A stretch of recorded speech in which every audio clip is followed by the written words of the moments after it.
dutangiranye n'umugabo tubwira amateka y'ishyamba ngasaga 1885 ngo nibwo iryo shyamba ryatewe iryo shyamba ngo ryari ryaratewe n'umuryango witwaga Wagadugu uwo muryango witwaga Wagadugu waje kubyara umwana bamwita Ragadi Ragadi ni wengi mama yake na mama umuntu uri kutuganirira amateka ni nawe Ragadi ngo noneho ababyeyi banje baje gupfa ari nge ubiyiciye n'abanyetse n'igitambo n'abatanga rero iri shyamba ni iryanjye niryo papa niryo mama umuntu uzabasha kumenyera iri shyamba nitaye ngo ni isazi nitaye ngo ni umubu nitaye icyo ari cyo cyose nzamwica nje mbana n'inyamaswa zanjye zirimo ariko umuntu uzavogera iri shyamba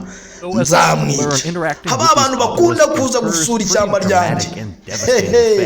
ninjye Sekibi ndi umuzimu ndi nyamanjye mama yake uyu mugabo kari umugome hakugiriye mu kirere duhanga amaso tubona ibintu sakindi yahati kindi filime ni iryanguri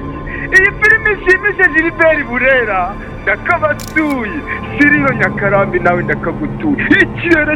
ikimanuro cyiza sinzi ukuntu bigenzi harakebuka ngo arebe niba hari uwamubonye kuko ntashobora kumanuka bamureba ariruka shana umugabo w'igisore yewe data we hakurya hari inkuba nazo ni zose ishyamba ryabyaye iki ibindi imirabyo irakubita yewe n'ibiki mbonye igiti ko gisa n'ikigiye kwibara igiti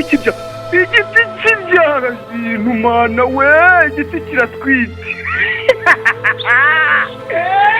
bakiriya banje mwongeye kwirirwa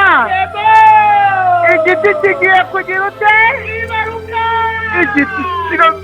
kiratwite amezi 6 ararangiye gishaka kubyara kirabyimba amezi 6 arashize kigiye kubyara yewe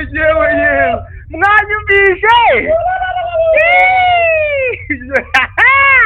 Nyakarambi kabashimishe akagafilime kirabyaye yewe data we sindi ngo biraherera kirabyimba sibyimbuka inda yakuze tuzahurira muri episode ya 2 mwakoze kuza muri